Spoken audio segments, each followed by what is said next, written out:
কাজ করতে চাই। কাদের জন্য?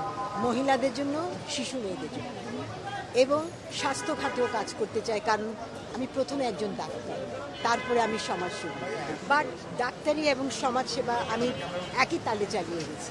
তো এখন ফোকাসটা হচ্ছে আমাদের সারা পৃথিবীতে, even UNA, stop child marriage, stop violence against women, education for all, women in decision-making position, আর climate justice. Women in decision-making position যদি আমি যেতে না পারি, তাহলে কে আমাদের জন্য কে বলবে? 111 সৃষ্টি হয়েছিল, তখনও আমি এই দলের জন্য ভূমিকা রেখেছি এবং দলের পক্ষে কাজ করেছি। দীর্ঘ 17 বছর আমি ছাত্রদল সেন্ট্রাল কমিটির নেত্রী ছিলাম, আমি টুকু আলিম কমিটির সহছাত্রী ছিলাম, হাবিব জুয়েল কমিটির এজিএস। আমি প্রত্যেকটা আন্দোলন সংগ্রামে আমি মাঠে ছিলাম এবং আমাদের এই পার্টি অফিসে যখন হরতাল হতো, এই পার্টি অফিস অবরুদ্ধ করে রাখা হতো। আমরা রাত 3টা বাজে এসে পার্টি অফিসে চোরের মতো পালায়া ভয়ে ডিবির হাত থেকে, পুলিশের হাত থেকে ভয়ে পালিয়ে আমরা পার্টি অফিসে ঢুকতাম। ঢুকে যখন ভোর হতো, ভোর হওয়ার সাথে সাথে পুলিশ আসার সাথে সাথে আমরা এই পার্টি অফিসে মিছিল করেছি। সেই সব স্মৃতি আসলে ভুলে যাওয়ার মতো না। সবগুলো প্রোগ্রামে আমি ছিলাম, জীবন বাজি রেখে আমি ছিলাম, আগামীতেও থাকবে। অবশ্যই 17 বছর যারা মাঠে ছিল আমার দল, আশা করছি সেই তাদেরকেই মূল্যায়ন করবে, ত্যাগীদেরকে নিজে দিতে। আমি যথেষ্ট ত্যাগী, বিভিন্নভাবে ত্যাগী আমি অবশ্যই প্রত্যাশা করছি যে নমিনেশন আমাকে দিবেন আমার দল। আমি সিমকি ইমাম খান, আমি জাতীয় নির্বাহী কমিটির মেম্বার। আপনারা দেখেছেন মার্চ ফর ডেমোক্রেসিতে সুপ্রিম কোর্টে কিভাবে আমাকে মেরেছে আওয়ামী সন্ত্রাসী গুন্ডা বাহিনী। এখন আমি বেঁচে আছি, আল্লাহ বাঁচিয়ে রেখেছেন দেশের জন্য কাজ করার জন্য। আশা করছি আমার দল আমাকে আমি প্রত্যাশা করছি, কারণ আমি অনেক বছর ধরে দলের সাথে ছিলাম। আমি ছাত্র অবস্থা থেকেই আমি এই দলের সাথে যুক্ত এবং আমাদের একটি সংগঠন রয়েছে, সেটা হচ্ছে বাংলাদেশ জাতীয়তাবাদী ক্ষুদ্র জাতি গোষ্ঠী দল। এই সর্বপ্রথম আমাদের আদিবাসী থেকে এই সংরক্ষিত আসনে আমরা সুযোগ পেয়েছি। আমি প্রত্যাশা করব, যেহেতু আমি অনেক বছর ধরে এবং ফ্যামিলিগতভাবে আমি এই দলের সাথে যুক্ত, সেহেতু আমি প্রধানমন্ত্রীর কাছে আমি প্রত্যাশা করব যেন আমাকে সুযোগ দেওয়া হয় এবং আমি আমার জাতিগোষ্ঠীদেরকে নিয়ে এবং সারা দেশের মা বোনদেরকে নিয়ে, যে পিছিয়ে থাকা মা বোনদেরকে নিয়ে আমি কাজ করতে পারি। বিগত 17 বছর এই আওয়ামী ফ্যাসিস্ট সরকারের বিরুদ্ধে আমি সক্রিয় ভূমিকা পালন করেছি।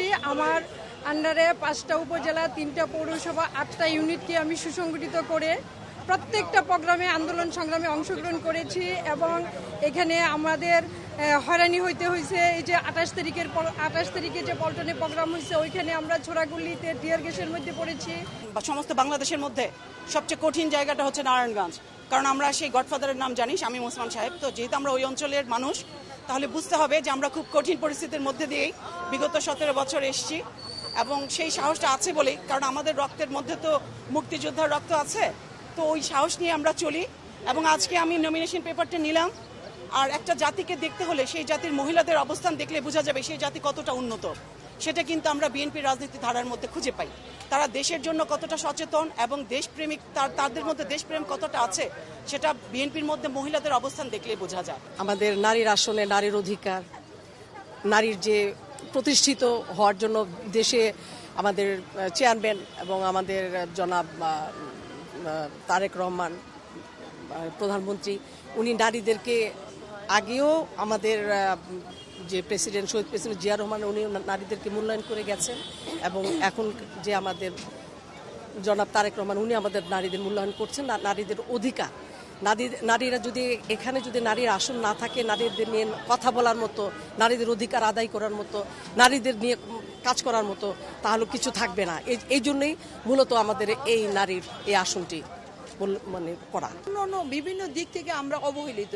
বিগত সরকারের আমলে যারা নেতৃত্বে ছিল তারা এই জেলাটার প্রতি ভীষণভাবে উদাসীন ছিলেন। কাজে আমরা যারা বিএনপি করি, আমরা যারা বিএনপি নেতৃত্বে ছিলাম, সাংগঠনিকভাবে দক্ষতা অর্জন করেছি এবং আমাদের জেলা ইতিমধ্যে শরীয়তপুরে 3টি আসনে বিএনপির আসনে পরিণত হয়েছে। আমাদের ওই 3জন সাংসদের সাথে একাত্মতা ঘোষণা করে কাঁধে কাঁধ মিলে শরীয়তপুরের উন্নয়নের জন্য আমি কাজ করতে চাই এবং আমি মনে করি যে আমরা যারা দীর্ঘদিন যাবত এই দলের নারী সদস্যরা রয়েছে, যারা আমরা তৃণমূল থেকে উঠে এসেছি, যারা আমরা ছাত্র দল করে আজকে এই পর্যায়ে এসেছি। আমার যে ত্যাগ, আমি মনে করি যে দল আমাদের মধ্যে ত্যাগীদেরকে খুঁজে দিবে এবং আমি নির্বাচিত হলে যারা আজকে বিভিন্ন সেক্টরে আমাদেরকে নারীদের প্রতি চরম বৈষম্য করা হয়, আমি অবহেলিত পিসি সব নারীদেরকে নিয়ে কাজ করব, তাদের উন্নয়নের জন্য আমি কাজ করব এবং নারীদের নিরাপত্তা যেন সর্বত্র থাকে সেই হিসাবে আমি কাজ করব। আমি চাই নারীর শিক্ষার উন্নয়ন হোক এবং যারা আজকে ত্যাগী নেত্রী আছে রাজপথে পুলিশের হামলা শিকার হয়েছে, নেতৃত্ব দিয়েছে, তারা যেন মূল্যায়ন করা হয়। তারেক রহমান যেন ইনশাআল্লাহ আমাদের খুঁজে নেবে, আমরা মূল্যায়ন করব। ইতিবাচক শিক্ষা কারিকুলাম আমরা তৈরিতে আমরা সচেষ্ট থাকব। আপনারা জানেন আমাদের মাননীয় শিক্ষামন্ত্রী যথেষ্ট আকিবহাল এই বিষয়ে তিনি আপ্রাণ চেষ্টা করে যাচ্ছেন। ওনার সাথে আমি স্বৈরাচার আমলেই বিভিন্ন সেমিনারের মাধ্যমে আমি ওনার সাথে কাজ করেছি এই বিষয়ে। তো আমার এই যে কাজের ক্ষেত্রটা যদি আমি মনোনীত হতে পারি, আমার কাজের ক্ষেত্রটা আরও প্রসারিত হবে এবং দেশের জন্য আমি কিছু করতে পারবো। আমি বিশ্বাস করি এবং প্রত্যাশা করি আমাদের দল ত্যাগী, সংগ্রামী এবং যোগ্য ব্যক্তি যারা এই যোগ্য নারী নেত্রী থেকে নির্বাচিত করবে ইনশাআল্লাহ। আমার নামে প্রায় 25-30টা মামলা আছে। লাস্ট যখন খালেদা জিয়া অ্যারেস্ট হলো তখন আমাকে আর আমার ছেলেকে একসাথে নিয়ে গেল। আমার ছেলে 3 মাস কেরানীগঞ্জ কারাগারে, আমি কাশিমপুরে। তো তারপরে 2026 পর্যন্ত আজও স্টিল রাজপথেই আছি। তো এখন দল যদি ত্যাগীদের মূল্যায়ন করে তাহলে সেখানে তো আমাকে বাদ দেওয়ার আমি কোনো কারণেই দেখি না। কারণ এত কিছু করার পরে দল আমাকে বাদ দেবে আমার বিশ্বাস হয় না। মানে আমার জীবনটাকে আমি বাজি লাগাই ফেলছি এই দলের জন্য।